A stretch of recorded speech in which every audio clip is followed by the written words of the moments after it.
pas se payer le luxe de commencer en retard, puisque finalement la salle est quasiment pleine. Et c'est pas très étonnant parce que le sujet, je pense, intrigue, voire en tout cas attire, intrigue sans doute pas parce que c'est quand même l'économie circulaire, c'est le sujet d'aujourd'hui et surtout de demain, et que là on a en plus une réflexion et un début de mise en œuvre chez Decathlon. Donc je passe la parole à nos intervenants. Donc Adriana qui est responsable schéma directeur supply chain logistique pour l'économie circulaire chez Decathlon.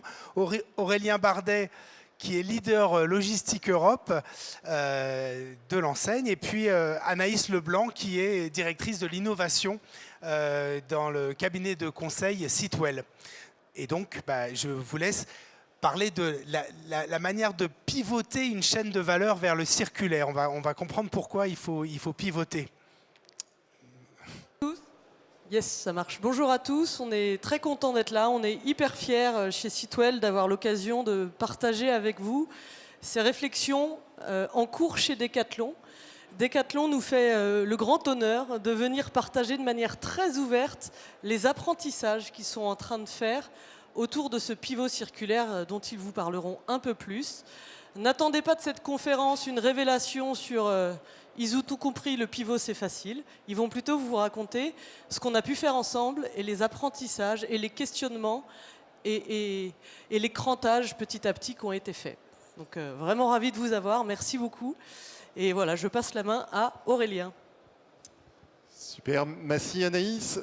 Merci d'être venus si nombreux. On se posait la question, savoir s'il y aurait au moins une dizaine de personnes. Je vois que vous êtes plus nombreux, donc merci d'être là et d'être présents. En tout cas, on est ravis aujourd'hui de vous partager les premiers enseignements. Comme le disait Anaïs, vous n'attendez pas à des certitudes après cette conférence, parce qu'aujourd'hui, on n'en a pas. On va venir très certainement d'ailleurs avec plus de questions que de réponses sur le sujet, qui est un sujet globalement complexe. Et peut-être que le premier enseignement qu'on a compris après 3 ans chez Decathlon, c'est que sur ce sujet-là, il fallait faire preuve de beaucoup d'humilité. Ça, c'est, je pense, le premier enseignement, en tout cas, à tirer sur ce sujet. Je te laisse enchaîner, Anaïs. Donc juste quelques mots sur Sitwell. Nous aujourd'hui, on est un cabinet de conseil spécialisé dans les opérations, dans la gestion des flux physiques et toute leur orchestration. Les quelques mots que je voulais vous dire, ils se retrouvent ici dans notre identité. On est là pour accompagner la transformation des chaînes de valeur, mais on veut le faire de manière engagée et de manière engagée avec nos clients. Et aujourd'hui, d'être là avec Decathlon, c'est vraiment un symbole pour nous sur un sujet économie circulaire. C'est un vrai symbole de ce vers quoi il faut que les supply chains aillent. Et donc, on est vraiment très fiers, et je vous en parlerai un peu plus tard. On travaille sur ces sujets-là aussi avec des gens extérieurs. Et donc voilà, aujourd'hui, évidemment, le durable, le circulaire et la data-driven, parce que c'est nécessaire, on va en parler, sont des points clés de notre activité. Voilà. Merci.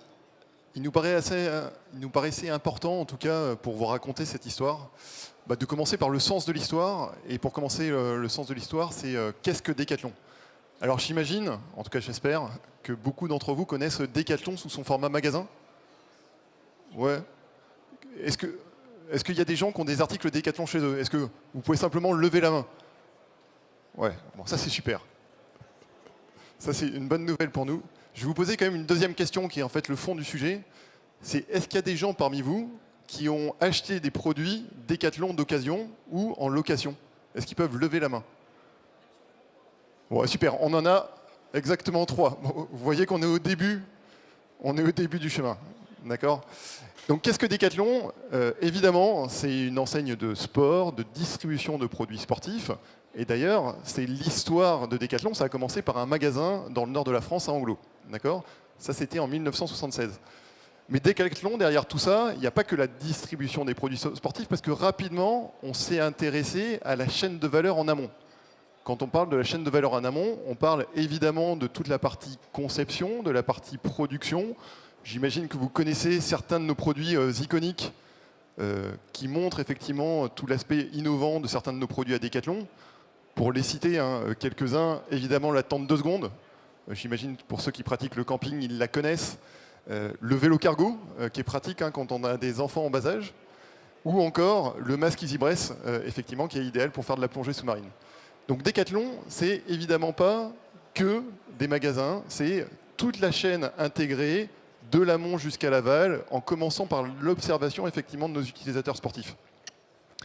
Et à l'intérieur de tout ça, et alors ça c'est ma responsabilité, et c'est pour ça que je vous en parle aujourd'hui, qu'à vous en parler un peu plus longuement, c'est évidemment la partie logistique supply pour distribuer l'ensemble de ces produits, quel que soit le canal, le retail physique tel que vous le connaissez en magasin, mais aussi sur la partie digitale. D'accord ? Vous voyez en fait à travers déjà ce premier schéma qu'il y a un chaînon manquant en fait à Decathlon. Parce que comme je vous le disais tout à l'heure, on s'est intéressé à la chaîne de valeur en amont, et donc à la conception du produit. Par contre, jusqu'à 3 ans encore, on ne s'intéressait pas du tout à la chaîne de valeur en aval. Quand je dis la chaîne de valeur en aval, c'est en fait qu'est-ce qui se passe après la vente de nos produits. Pour le coup, ce n'était pas un sujet pour Decathlon. C'est pas qu'on s'en fichait, hein. C'est simplement qu'on n'y a jamais trouvé un intérêt, on n'a jamais adressé le sujet.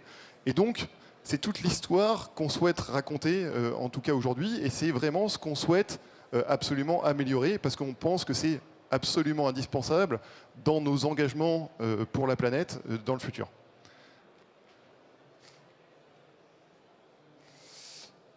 Alors, je vais passer très rapidement, mais quelques chiffres sur la partie design. Bon, c'est quand même 850 ingénieurs qui travaillent jour et nuit sur le sujet. On a un peu plus de 300 designers et regroupés autour de 80 sports. Donc Decathlon, il y a la marque Decathlon, mais c'est effectivement 80 sports de personnes forcément compétentes sur ces sports-là. Sur la production, alors attention, on a l'impression qu'il y a beaucoup de pays effectivement dans la production, et d'ailleurs c'est ce qu'on essaye. On essaye d'avoir un maximum de production locale, mais ça c'est un autre sujet qui fait partie de nos top priorités dans les années futures.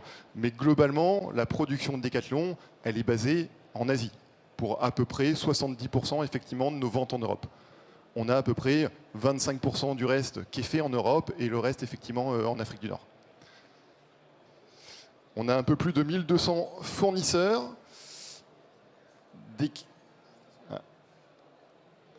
Decathlon, c'est aussi de la logistique, et de la logistique en propre. Ça avait été un choix fort, effectivement, de notre président fondateur à l'époque, parce que ce n'est pas le choix de toutes les entreprises d'avoir une logistique en propre, c'est-à-dire avec des collaborateurs Decathlon qui portent le gilet et qui portent les valeurs de Decathlon. C'était un choix fort au départ, historique, pour livrer nos magasins, et qui devient de plus en plus vrai et logique dès lors qu'on a touché le e-commerce et dès lors qu'on parle d'économie circulaire. Et donc on est convaincu aujourd'hui que plus on rapproche cette chaîne logistique de notre client final, plus il y a de la valeur ajoutée, effectivement, que ce soit des collaborateurs Decathlon qui fassent ce geste-là. D'accord? Donc c'est quoi? C'est à peu près 1,2 milliard de quantités qui transitent par notre réseau logistique. C'est un peu plus de 110 000 conteneurs par an. Voilà, c'est des chiffres effectivement qui sont globalement très importants.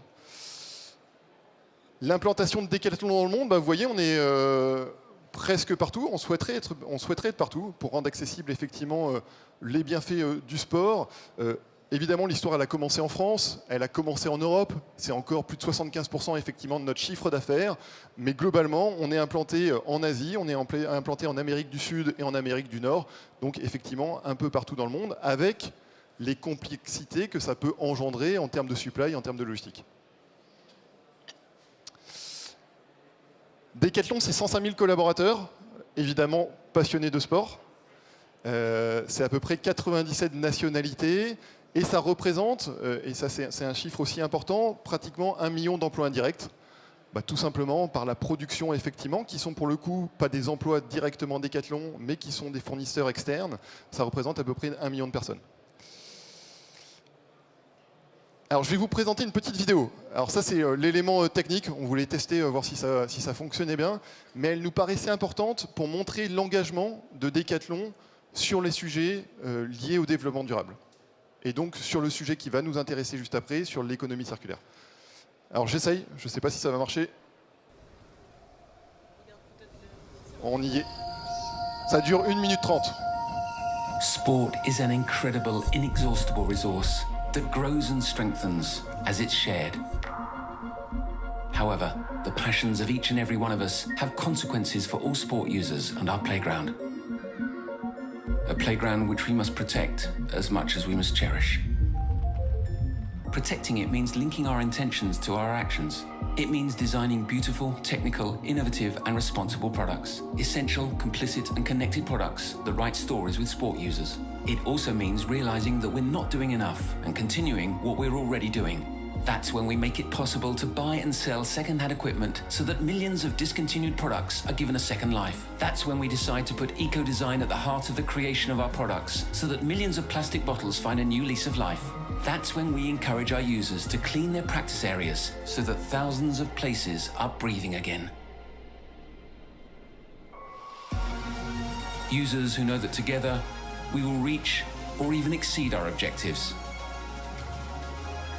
Users who, by their small actions, communicate to the world their thirst to move mountains and reach new heights. And it's because the most important actions are the ones we take every day that making the pleasure and benefits of practicing sports accessible to the many makes no sense if we don't do it sustainably. Everywhere, for everyone, because we love sport users. Decathlon. Merci. Ça nous paraissait important en fait de vous la passer cette vidéo, même si on est là en présence, mais pour vous montrer l'engagement de Decathlon dans sa mission sur les enjeux du développement durable. Un fait qui est important, c'est qu'il y a encore 4 ans, la mission de Decathlon, c'était de rendre accessibles les plaisirs et les bienfaits du sport au plus grand nombre. On a rajouté un mot, mais un mot qui a toute sa signification, qui est le durable, et c'est-à-dire rendre accessible durablement. Et en fait, ça change tout, une fois qu'on rajoute ce mot-là. Donc c'est vraiment tout le sujet et tout l'enjeu qui fait face à nous et qui, aujourd'hui, fait que l'économie circulaire à Decathlon est considérée vraiment comme la top priorité du groupe. Et d'ailleurs, plus que la top priorité du groupe, c'est qu'elle fait partie en fait d'une obligation. On le considère véritablement, on est obligé de le faire. On n'a plus le choix aujourd'hui. D'accord ? C'est vraiment la manière dont on le considère à Decathlon. Ça ne veut pas dire qu'on a encore les réponses, mais aujourd'hui, on se sent obligé d'aller dans cette direction-là. Les raisons, elles sont nombreuses et elles démarrent avant tout par nos clients. C'est qu'aujourd'hui, sur des sujets comme de la seconde vie, comme de la location, comme de l'occasion, comme de la réparabilité, il y a une très forte appétence de nos clients sur le sujet. Il y a une vraie demande. Ça, c'est le premier point. Le deuxième, vous l'avez compris, c'est rendre accessible. Quand on parle d'accessibilité, on parle évidemment de prix. Vous connaissez tous la conjoncture actuelle. Vous connaissez tous, en tout cas j'espère que c'est votre perception, le rapport qualité-prix à Decathlon. Mais malheureusement, quand on a des matières qui augmentent à cette vitesse, quand on a des ressources qui augmentent à cette vitesse, malheureusement, on est aussi obligé d'augmenter les prix. Et donc on fait face à un dilemme, c'est comment continuer à rendre accessibles nos produits sportifs. Un autre point, c'est que Decathlon, comme beaucoup d'autres entreprises, s'est engagé dans une démarche net zéro carbone à horizon 2050. Et quand on parle d'obligation, c'est que quand on s'engage à quelque chose, on doit le tenir. Ce n'est pas une question qu'on se pose. Chez Decathlon, en tout cas. Ouais, j'espère chez les autres aussi. Et enfin, il y a évidemment un enjeu de résilience au travers de ce sujet-là qui nous semble vraiment important et qu'on vous exposera par la suite. Alors, quelques exemples qu'on a lancés depuis maintenant 3 ans. Ça fait 3 ans véritablement qu'on a lancé quelques pilotes, quelques POC. Ils sont variés et nombreux. Ils nous ont permis surtout de toucher du doigt en fait quelles étaient les problématiques face à nous. D'accord ? On a lancé par exemple la location courte durée sur tout le matériel de camping. Ça m'intéresserait de savoir, et je ne sais pas si vous le savez, mais quand vous avez acheté une tente à Decathlon, réfléchissez, est-ce qu'il y en a vous qui possèdent des tentes à Decathlon ? Vous êtes quelques-uns. Et combien de semaines par an vous l'utilisez cette tente ? 1 ou 2. Et ça encore, c'est parce que monsieur va souvent en camping. Mais c'est une réalité, ça veut dire que les 50 autres semaines de l'année, cette tente, elle n'est pas utilisée. Ça, c'est un fait. Mais c'est la même chose pour un vélo. Un vélo aujourd'hui qu'on vend chez Decathlon, en moyenne, il est utilisé 16 heures par an. C'est une réalité, c'est un fait, hein, c'est simplement un constat. Et donc on se doit potentiellement de le proposer de manière différente pour le rendre effectivement plus efficace d'un point de vue planète. D'accord? Donc ça fait partie des sujets. On a lancé 2 tests sur la location longue durée. Bah, sur le vélo enfant, j'imagine que parmi vous, il y a quelques personnes qui sont papa ou maman. Ouais, moi j'ai des filles qui ont 4 et 6 ans. Bah, les vélos enfants, globalement, tous les 2 ans, on n'en a plus besoin. Et donc, comment est-ce que Decathlon propose un service qui permet de ne pas forcément acheter tous les 2 ans un nouveau vélo, de ne pas mettre à la benne? Alors, je vous rassure, c'est pas ce qui se passe. Hein. C'est-à-dire que globalement, quand quelqu'un achète un vélo à Decathlon, souvent 2 ans après, on le retrouve sur le bon coin. Ça, c'est une réalité. D'accord? Mais donc, on est face effectivement à ce genre de problématique-là. On a évidemment beaucoup communiqué, par exemple en Belgique, sur le rachat effectivement de produits qui n'étaient plus utilisés par nos clients. C'est pour ça que vous voyez Decathlon à l'envers, pour montrer que Decathlon, c'est dans un sens, mais c'est aussi potentiellement dans l'autre. Et d'ailleurs, quelque chose qui marche bien, particulièrement sur les appareils de fitness en ce moment, qui a connu un plein boom, effectivement, vous imaginez bien pendant le Covid, et où les gens n'en ont plus forcément besoin aujourd'hui. Voilà, donc tout un tas effectivement de tests qui nous ont permis, déjà d'une, de vérifier l'appétence de nos clients, 2, de récupérer un maximum de data, et 3, d'essayer, et je dis bien essayer parce que pour l'instant on n'est qu'à la phase d'essai, de commencer à modéliser quel serait notre operating model pour aller chercher nécessairement de la rentabilité sur ce type de sujet. Et c'est là où le sujet il est perturbant. Quand on fait un business comme Decathlon, de manière très linéaire de la distribution de produits neufs, venir y mettre des flux retours, venir y mettre des logiques différentes que nos logiques de rentabilité actuelles, bah c'est très perturbant, et pas seulement pour nos financiers, hein, pour l'ensemble des équipes de Decathlon. Ça, c'est un point qui est important déjà à retenir. Moi, je pense que ça vous en doutiez tous. Mais une chose est sûre, c'est que c'est un modèle qui vient perturber complètement à la fois nos organisations, à la fois nos façons d'opérer.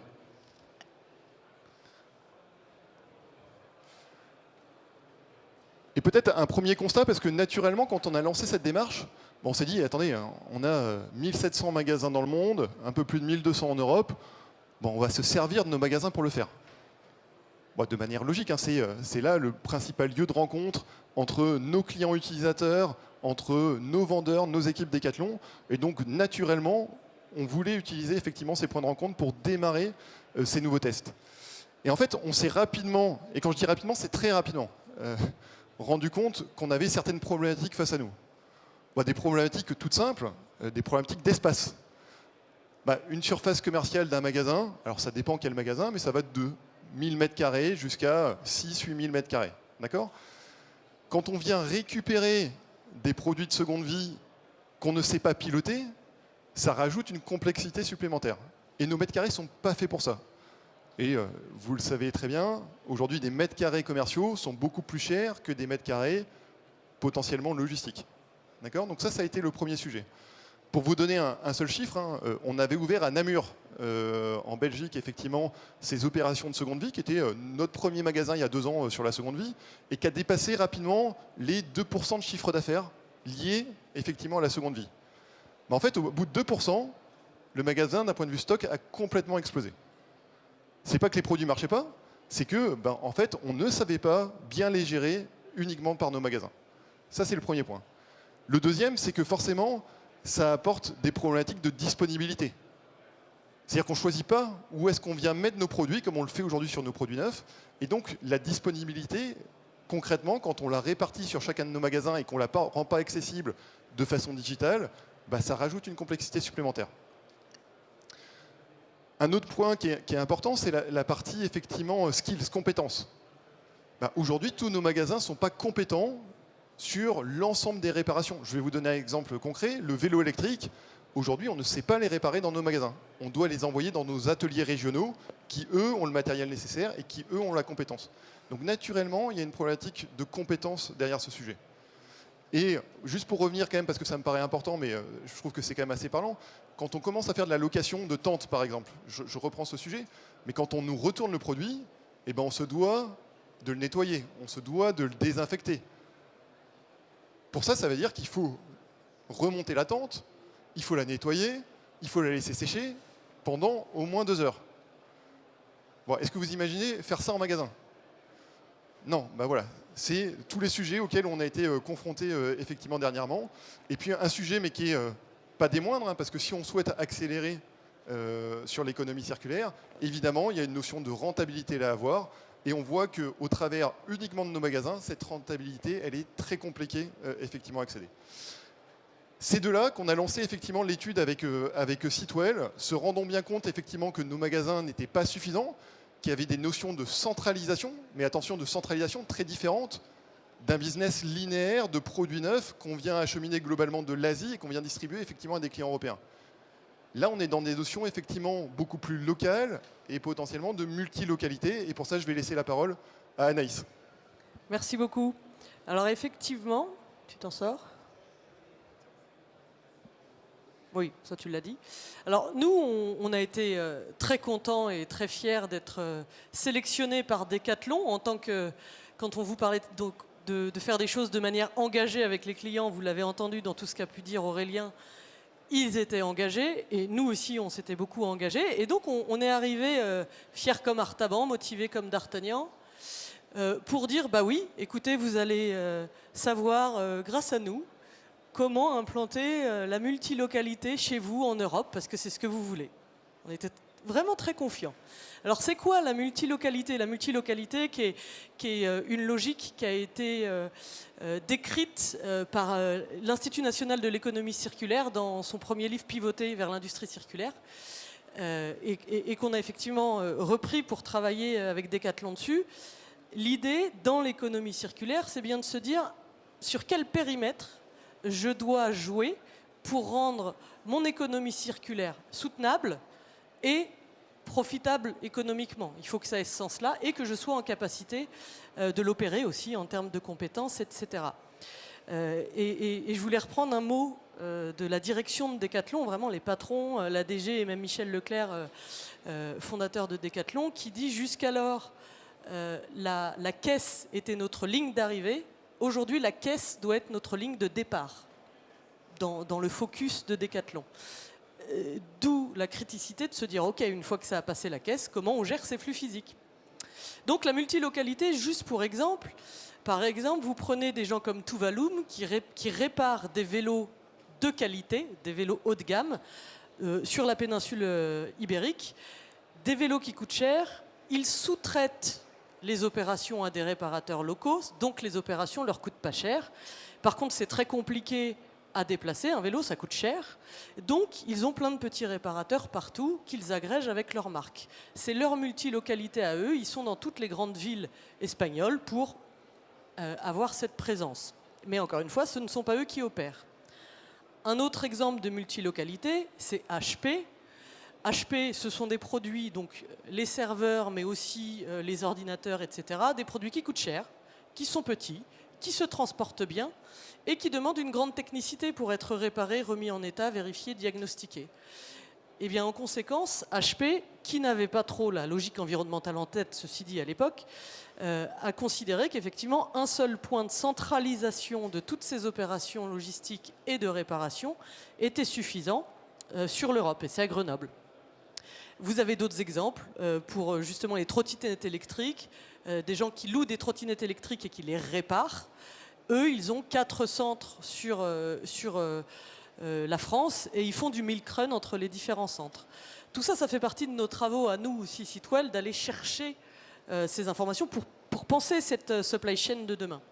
Et les box télécom, vous en avez tous chez vous, hein, la Freebox, etc. Elles sont toutes complètement, c'est pas vous les propriétaires, pour le coup c'est vraiment une économie de la fonctionnalité, vous les louez et quand vous en voulez pas, vous les renvoyez à une adresse donnée et elles sont entièrement diagnostiquées, désossées, recyclées s'il faut par plusieurs prestataires et qui sont effectivement maillées sur 6 ou 7 endroits en Europe. Donc cette notion-là, c'était vraiment ce qu'on voulait apporter à Decathlon. on était assez confiants sur le fait que, comme Decathlon était dans l'économie circulaire depuis 2-3 ans, ils avaient plein de data pour nous et on allait pouvoir utiliser toute notre force de modélisation pour dire, ben voilà, pour que ce soit rentable et que ça ait du sens, voilà comment il faut s'organiser. C'était l'objectif. Et alors effectivement, nous aussi, on était assez confiants. On s'est dit, super, on a ce principe de multilocalité en tête. Faisons un schéma directeur et voyons à quoi ressemble le footprint que nous devons mettre en place chez nous pour notre contexte interne, celui de Decathlon. Et puis assez vite, on a été confronté à une problématique qui a été le manque de visibilité sur les ambitions business. Une ambition business united, donc au niveau de l'entreprise, avait été posée, mais la déclinaison par pays, par typologie de produits, typologie de sport, typologie de business n'avait pas été posée. Et c'est pas parce que nos équipes business ou retail se tournaient les pouces, c'est parce que de manière assez logique, ces équipes-là étaient en attente d'avoir de la visibilité sur le coût opérationnel des activités circulaires avant de pouvoir finaliser leur business model. Et en fait, on était très concrètement dans le dilemme de l'œuf ou la poule, avec d'un côté les équipes business en attente de visibilité sur les coûts opérationnels, et de l'autre, nous, équipe supply et logistique, en attente de cette vision sur les volumes à traiter pour pouvoir mener un schéma directeur. En tout état de cause, à l'époque, nous n'étions absolument pas en mesure de mener ce schéma directeur que nous avions en tête et que nous espérions. Et donc, nous avons mis cette démarche en stand-by. Pour autant, nous ne voulions pas nous arrêter là-dessus. Nous ne voulions pas complètement arrêter parce que nous savions que l'économie circulaire, Aurélien l'a rappelé, était absolument une nécessité pour Decathlon et une top priorité pour le groupe. Alors, nous sommes associés à Sitwell pour mener une étude afin d'identifier les principes structurants d'une supply circulaire. À travers cette étude, on a réalisé 3 objectifs, on a atteint 3 objectifs. Tout d'abord, nous avons identifié un catalogue de flux physiques, supply et logistique, qui permettent le développement de l'économie circulaire à court, moyen et long terme. Ensuite, nous avons développé, toujours avec Sitwell, un outil de modélisation, ou plutôt une grosse calculatrice, qui permet d'identifier quel est le flux le plus adapté à mon contexte local. Si moi, je suis directeur logistique d'un pays, comment identifier le flux ou les flux physiques que je dois mettre en place.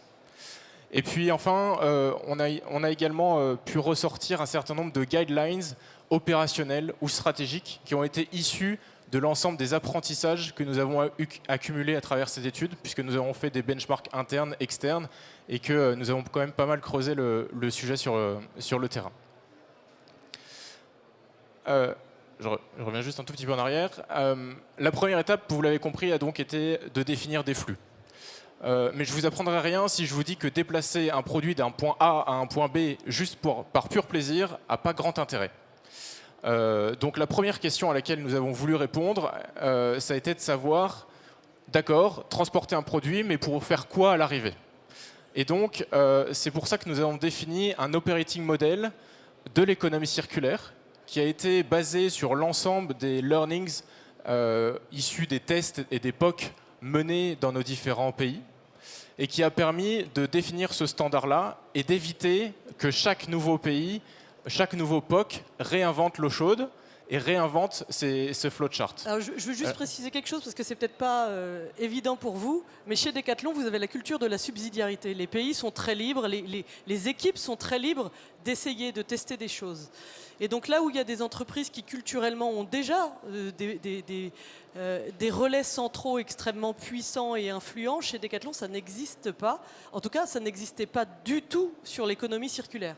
Et donc le travail d'Adrien est effectivement, avec nous, d'aller chercher tout ce qui s'est fait et d'avoir une vue centrale pour pouvoir mieux la partager, ce qui n'est pas évident à faire dans une culture d'entreprise extrêmement décentralisée. Exactement. La subsidiarité est un élément absolument clé chez Decathlon. Et c'est grâce à cette subsidiarité que nous avons pu mener les différents tests dans les différents pays, ce qui a été extrêmement apprenant pour nous. Mais effectivement, avec cette difficulté, puisque chacun est libre et du coup profite d'avoir cette page blanche en face de lui pour recréer quelque chose de nouveau à son image. Donc nous avons défini cet operating model standard, pour le coup, pour l'ensemble du groupe et du pays, et des pays. Mais surtout, vous voyez les flous, et d'ailleurs c'est pas très grave, parce que c'est pas tellement ça le fond du sujet, mais c'est que définir cet operating model nous a permis de définir que finalement 5 macro-étapes nous permettent de couvrir l'ensemble des besoins de l'économie circulaire, l'ensemble des besoins fonctionnels de l'économie circulaire. Ouais, l'économie circulaire aval, dans la Aval, distribution et l'usage du produit. Tout à fait, dans l'économie circulaire aval. Donc que l'on fasse, dit autrement, que l'on fasse de la seconde vie, de la location par abonnement, de la location courte durée ou encore de la réparation B2C, nous aurons toujours besoin de collecter nos produits, nous aurons toujours besoin de les diagnostiquer, de les remettre en état, de les préparer pour un nouvel usage et puis bien sûr de les distribuer aux futurs utilisateurs de ce produit. Ça, c'est un élément qui a été extrêmement important et structurant pour nous, puisque ces 5 étapes nous ont permis, certes, de définir les flux, et ça, j'y reviendrai juste après, mais surtout définir cette mutualisation-là, c'est ce qui va nous permettre d'aller chercher de la rentabilité, puisque nous pouvons mutualiser les transports, les mètres carrés, les compétences entre les différents business models. Or, on sait que c'est cette efficience-là qui est un des éléments clés de la rentabilité de l'économie circulaire. Aurélien l'a dit tout à l'heure, la rentabilité est clairement un élément challengeant sur l'économie circulaire, surtout quand on s'appelle Decathlon.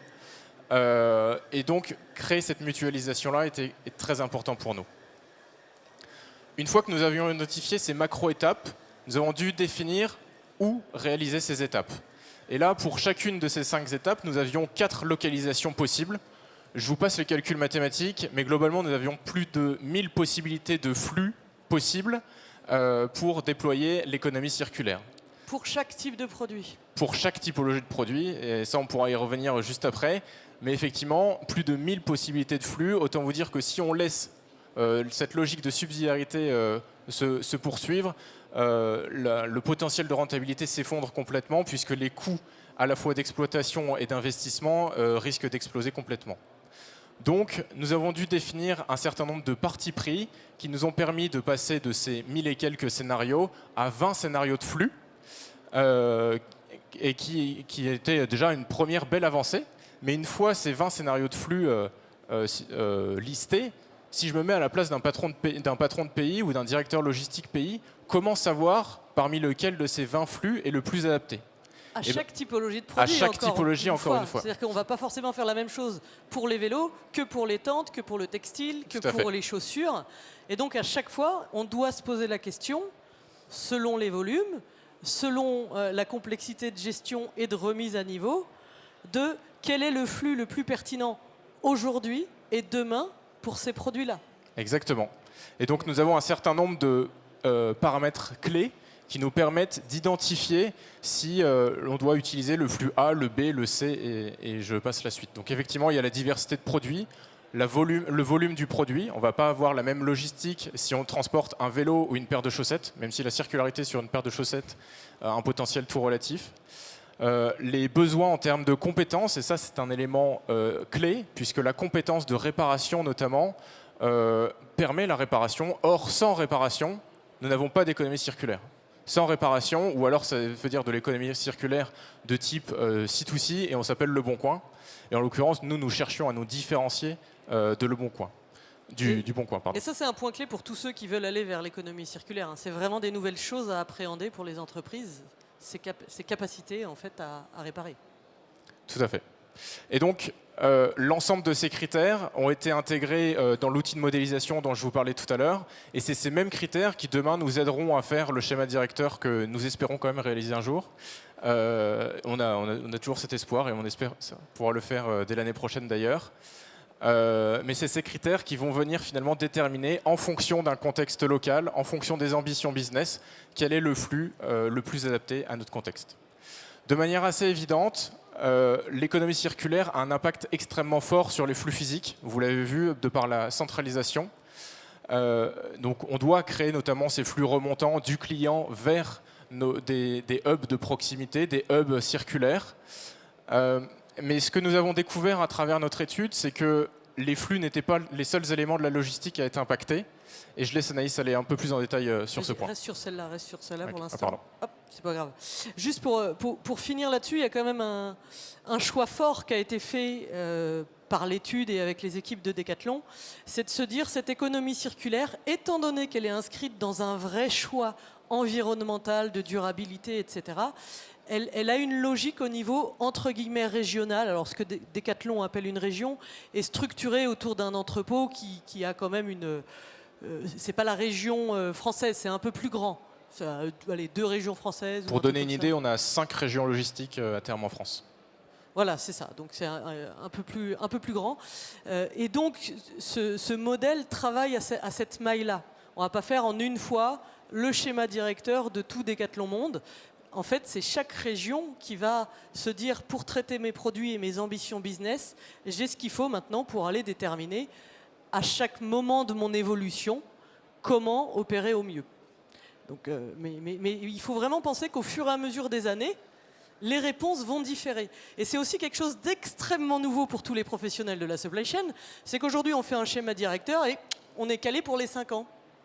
Eh ben, dans le déploiement de l'économie circulaire, ça n'existe pas. 1, parce que les volumes changent, 2, parce que les ressources en entrée changent, et donc il faut se reposer beaucoup plus clairement et régulièrement les questions. Et donc effectivement aussi, on a commencé à le dire, il n'y a pas que les flux et le schéma directeur qui va changer.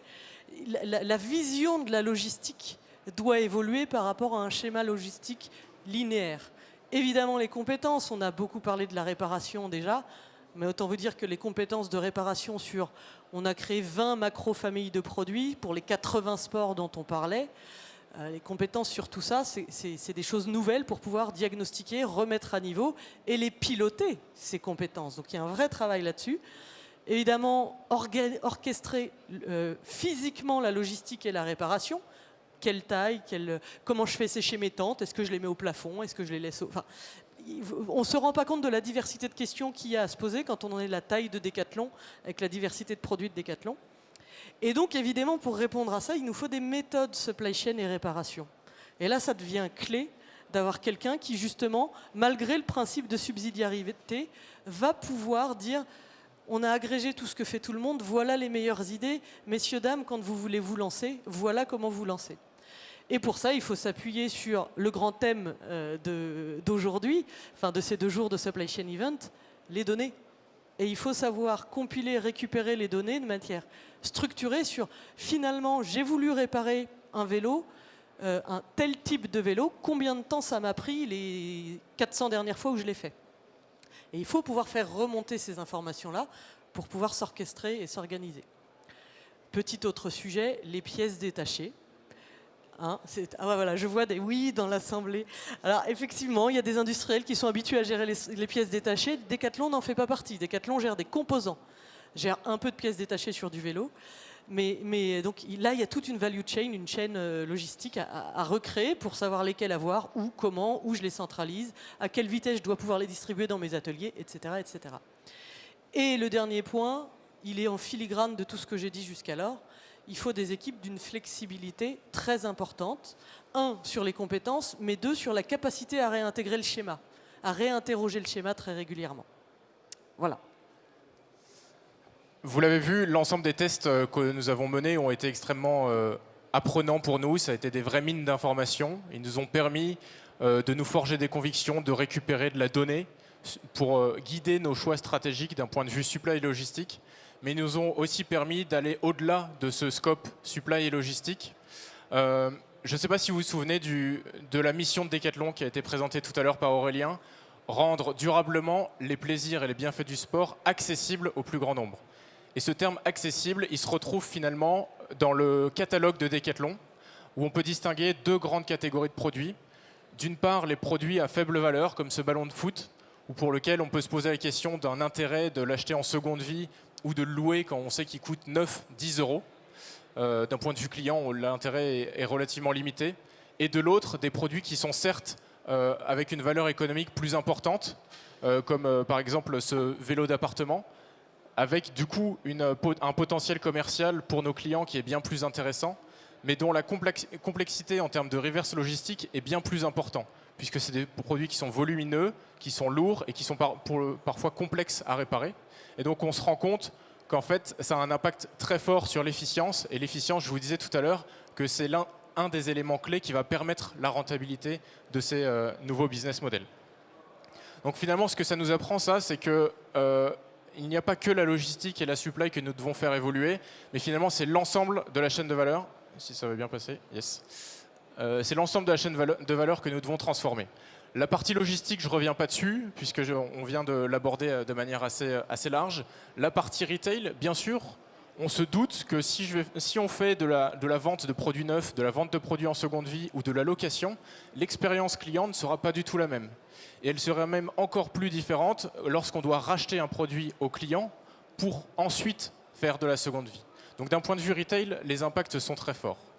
Mais les impacts sont également très forts sur la chaîne de valeur amont, à commencer par notre offre. C'est ce qu'on a vu dans le slide précédent. C'est-à-dire que nous devons faire évoluer notre offre pour éviter finalement une concurrence interne entre le business circulaire et le business traditionnel de Decathlon. Nous devons concevoir des produits qui sont designed for security, c'est-à-dire des produits qui sont à la fois durables, à la fois réparables, avec des pièces détachées qui sont disponibles. C'est un élément clé pour nous. Et tout ça, bien sûr, ça se découle sur nos chaînes de production, puisque dans une certaine mesure, l'économie circulaire va venir cannibaliser le business traditionnel de Decathlon. Donc comment faire pour faire évoluer nos outils de forecast, de prévision, et comment intégrer également l'usage de matières recyclées dans nos productions quand on parle de matières recyclées issues de la collecte que nous pourrions faire en propre dans nos magasins. Donc comment reboucler cette chaîne avec des complexités supply que je vous laisse imaginer et qui sont extrêmement fortes. Bien sûr, tout ça est lié à la question du nearshoring. On n'aura pas le temps de revenir en détail sur ce point, mais c'est le principe de venir relocaliser la production au plus proche du consommateur final. Je voulais... Si ça passe... Je voulais... Comment ? Yes, nickel. Je voulais terminer cette présentation en faisant une petite synthèse finalement de l'ensemble des apprentissages que nous avons accumulés à travers ces quelques mois. Vous l'aurez compris, la productivité est un élément absolument clé de la rentabilité. C'est quelque chose qui devra être suivi de manière précise, régulière, à travers une collecte de la data qui est systématique et à travers des KPI qui sont dédiés. On parle là de Decathlon qui est déjà très mature sur ces sujets-là quand même. Le controlling est fort chez vous. Enfin, vous avez cette habitude de la gestion des coûts. Tout à fait. Et pour autant, on se rend compte que c'est encore un autre step. Tout à fait, parce que les contraintes ne sont pas du tout les mêmes et sont bien plus larges. Pour permettre cette productivité, vous l'avez compris, il sera nécessaire à un moment, et même dès le début, j'ai envie de dire, de mutualiser autant que possible ce qu'on appelle les supports back-office. Donc tout ce qui est atelier de réparation, tout ce qui est le transport, le supply, logistique, à travers des centres logistiques circulaires qui sont à la fois plus flexibles et plus proches de nos clients.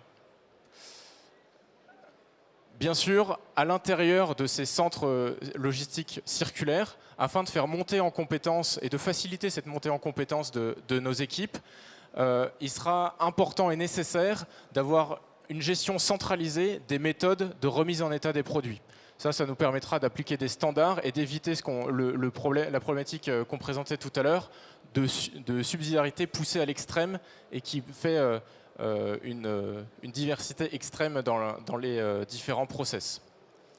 On vous l'a dit, l'économie circulaire implique une évolution forte de l'ensemble de la value chain, l'ensemble de la chaîne de valeur. Et donc pour permettre ça, nous aurons besoin, je vais finir par y arriver, yes, bon les deux apparaissent mais c'est pas très grave, nous aurons besoin de créer une gouvernance dédiée au sein d'un écosystème circulaire qui travaille pour l'ensemble de l'entreprise, l'ensemble du groupe. Et finalement, c'est le dernier point qui est probablement le plus high level, le plus généraliste, mais probablement le plus important pour les entreprises. C'est que la circularité ne peut pas être considérée comme un simple projet business. C'est une transformation profonde de l'entreprise qui implique de repenser la création de valeur et d'adapter nos indicateurs à ces nouveaux enjeux. vous l'aurez compris, on l'a répété plusieurs fois depuis le début de cette présentation. Nous sommes très clairement au tout début de cette aventure. Nous avons encore beaucoup de choses à apprendre et très clairement, nous n'avons pas l'intention de nous arrêter en 2023. Nous comptons continuer nos tests à plus large échelle pour continuer à apprendre, continuer à découvrir, à accumuler de la data. Nous comptons continuer à accélérer sur nos capacités de remise en état des produits, augmenter nos capacités, que ce soit en entrepôt ou en magasin. Nous allons bien sûr renforcer notre supply sur les spare parts. Et bien sûr, on a assez peu parlé aujourd'hui, et pourtant c'est le thème du salon, mais la partie IT sera clé. On est en 2022 quand même, et donc pour rendre possible ces différents flux, bien sûr, le support IT sera essentiel. On peut prendre juste une phrase de conclusion ou pas? Une petite phrase de conclusion, mais qu'on puisse passer un tout petit peu à quelques questions, parce qu'il y a vraiment beaucoup de monde et je pense qu'il y a des gens qui sont intéressés aussi pour vous poser des courtes questions. Ouais, je voudrais revenir juste sur 2 points. Déjà sur la manière dont on le vit à Decathlon. Je pense qu'il y a 10 ans, on a vécu l'arrivée en fait, du e-commerce à Decathlon, qui a été un premier choc. Le choc qu'on est en train de vivre effectivement sur l'économie circulaire, je pense qu'il est encore plus important que le choc qu'on a vécu sur le digital. Ça, c'est le premier enseignement, effectivement, côté Decathlon. Le deuxième, c'est qu'on se rend compte qu'en fait, on rentre dans un cercle vertueux.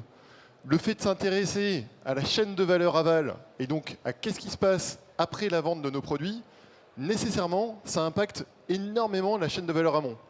Pourquoi? Parce que les principes, effectivement, de durabilité de nos produits, de réparabilité, dont on prenait soin évidemment, mais pas du tout à ce niveau-là. Et donc effectivement, on rentre effectivement dans un cercle vertueux. En tout cas, c'est plutôt la perception qu'on en a à Decathlon, et c'est plutôt le point extrêmement positif de la chose.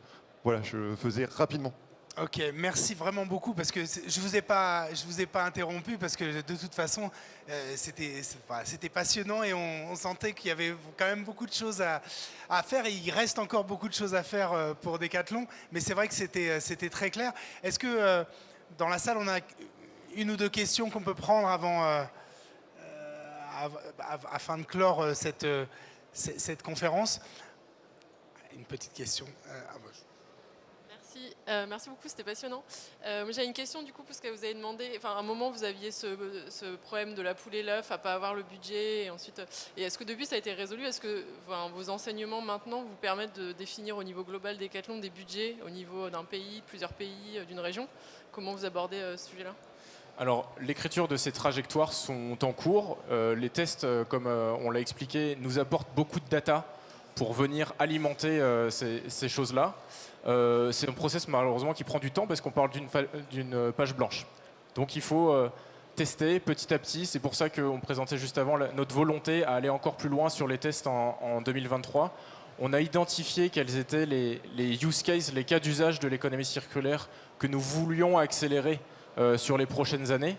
Mais les apprentissages que nous allons accumuler en 2023 nous permettront vraiment de fiabiliser ces trajectoires. Vous n'avez pas encore un truc qui vous dit 20% de mon chiffre d'affaires doit venir de cette activité? Alors il y a des ambitions qui sont en cours, qui sont en train d'être posées. Elles doivent d'ailleurs être présentées dans les jours qui viennent par la direction générale. Mais c'est en cours et c'est quelque chose qui a pris du temps, qui nécessite des benchmarks externes, etc. Oui. Et peut-être juste pour compléter, en fait c'est un process qui est long parce que qui nécessite plusieurs itérations. Ça veut dire qu'effectivement tu ne réponds pas directement à ta première question, mais tu apportes des éléments qui te permettent effectivement de conforter tes positions. Donc là on est en plein dans cet exercice, on a nos stratégies qui sont en train d'être établies sur ce sujet-là, donc on espère effectivement qu'en 2023 on sera assez mature pour poser ces choses. Et en tout cas ce qui est sûr c'est que ce n'est pas de la cosmétique. C'est pas 2% du chiffre d'affaires justement. Voilà, c'est un vrai engagement. Moi j'avais une question, on parle des données, mais on parle aussi d'une nouvelle gouvernance et d'une nouvelle structure d'organisation pour gérer tout ça. C'est-à-dire qu'on va avoir une espèce de SNOP circulaire de l'autre côté. Comment on va faire pour gérer, savoir vis-à-vis de la demande, ce qu'on a en magasin? Comment on va faire? Pour moi, on n'en est pas encore tout à fait là. Déjà, l'idée, c'est de se dire il faut avoir des sachants et des influents sur ces sujets circulaires. Et quelque part, ce sujet de SNOP, c'est ce qu'on disait, de faire rejouer cette calculette qu'on a créé au fur et à mesure de l'évolution du business pour se reposer la question de quelles sont les compétences, combien ça va me coûter, je les mets où. Donc c'est pas le SNOP tel qu'on est habitué à le voir dans un business linéaire où on regarde juste des projections. C'est vraiment beaucoup plus modulable que ça. Ouais. Et ça implique ce qu'on ne fait quand même très peu dans le SNOP, on le fait plutôt dans des plans stratégiques sur le sujet linéaire, ça implique la reconfiguration physique de la supply chain régulière. Donc ça pose aussi plein de questions. À quelle échéance? Parce que ça dépend, j'imagine, des produits, etc. Mais ça veut dire qu'on peut envisager une reconfiguration physique tous les 6 mois, par exemple? Si c'est tous les 6 mois, c'est parce qu'on est dans une croissance. Mais en tout cas, tous les 2 ans... Comment? En tout cas, dans une phase d'apprentissage telle qu'on va la vivre d'ici à 2026, c'est sûr qu'il va falloir prévoir ces reconfigurations de manière régulière, bien sûr. Ok, est-ce qu'il y a une dernière question avant qu'on passe parce qu'après, il va y avoir une autre conférence. Donc, bonjour. Oui. Bonjour, j'avais juste une question. Vous pouvez vous présenter, s'il vous plaît. Yann Firsch, donc je suis consultant en supply chain. J'avais une question à vous poser. En fait, pour développer votre chaîne aval, ça veut dire que vous êtes obligé de connaître de mieux en mieux l'utilisation par le client de vos produits. C'est clé. Donc comment vous allez vous y procéder, vous allez vous y prendre pour connaître l'utilisation de vos produits par tous vos clients? Alors, désolé, on n'entend pas très bien au micro d'ici. Excusez-moi. Donc la question que j'avais, c'est que pour développer votre supply chain en aval, ça nécessite que vous devez connaître comment vos clients utilisent leurs produits dans leur vie de tous les jours, de plus en plus précisément. Et donc, comment vous allez augmenter cette connaissance et comment vous allez procéder? Alors, déjà, c'est ce que Aurélien présentait en introduction. L'écoute de nos utilisateurs, c'est un élément qui est absolument clé pour créer de nouveaux produits. Donc ça, c'est quelque chose qu'on va continuer à faire et qu'on va devoir renforcer, puisque ça va être, à proprement parler, des utilisateurs qui utiliseront une semaine, une tente, puis peut-être... plus longtemps si jamais ils partent sur un voyage, je ne sais pas. En tout cas, on va continuer cette écoute de manière assez subjective et de manière factuelle. On va surtout traiter des datas, on réfléchit à poser des notions de traçabilité sur nos produits pour pouvoir suivre l'état et l'évolution de la vie de nos produits avec des systèmes de QR code. On utilise beaucoup la RFID aussi chez Decathlon. Et donc, via ces technologies, on pourrait avoir un certain suivi et une certaine traçabilité de la vie de nos produits. Okay. Ça veut dire que le client accepte de vous donner les datas via Alors, ça pose effectivement toutes ces questions, bien sûr. Bien sûr. C'est une question clé. Mais en tout cas, il y a des questions aussi sur le carnet d'entretien, très bêtement, d'un produit. Si demain, on met des produits en location, eh bien, à chaque retour de cycle, on pourra récupérer des informations sur les pièces à changer, les pièces qui ont duré 1, 2, 3 cycles de location, etc. En tout cas, juste une certitude, c'est qu'on connaît déjà bien nos clients, mais grâce à cette économie circulaire, on va les connaître nécessairement encore mieux. Et ça va nous permettre d'accéder effectivement à tout un tas de données qu'on n'avait pas auparavant et qu'on va pouvoir utiliser à la fois pour l'économie circulaire, mais à la fois pour la conception de nos produits. On le voit, parce que sur l'usage de nos produits qui nous sont retournés, on se rend compte de défauts qu'on ne se rendait pas compte avant, de manière naturelle. L'exemple des tentes est encore vrai là-dessus. Ok, merci beaucoup pour votre écoute. Je voulais juste vous dire un dernier mot. Vous l'avez entendu, je vous l'ai dit, mais chez Sitwell, on s'engage vraiment pour ces virages circulaires et durables. On travaille en ce moment avec François-Michel Lambert, ici présent, vas-y lève-toi, ex-député sur les questions logistiques à l'Assemblée, sur une recherche sur la supply chain circulaire et ses enjeux, avec l'aide de l'Institut national de l'économie circulaire, pour en parler aux parlementaires, pour faire naître cette compréhension du besoin aussi de reconfigurer les territoires, notamment, par exemple, pour soutenir des gens comme Decathlon qui ont besoin de compétences et de zones pour pouvoir faire ces choses-là. Et deuxième chose, on lance une enquête de maturité sur les opérations durables. Vous avez eu des petits flyers et sinon vous avez le truc, le QR code. Mais en tout cas, on a besoin de vous, que ce soit pour le premier ou pour le deuxième. Si vous vous lancez dans le circulaire ou vous ne vous y lancez pas, venez nous expliquer comment, pourquoi, parce que ça va nourrir ces travaux qui ont vraiment pour objectif d'être partagés largement et pas rester chez Sitwell uniquement. Merci beaucoup, merci Anaïs, merci Aurélien, merci Adrien. Vraiment, on a touché du doigt ce que pouvait être une supply chain circulaire vertueuse. Donc merci. Et puis je vous donne rendez-vous là. Alors attention parce que là il y a un événement spécial 10 ans, ce qui s'appelle la Digital Conférence, la Digital Roadmap avec deux grands directeurs supply chain.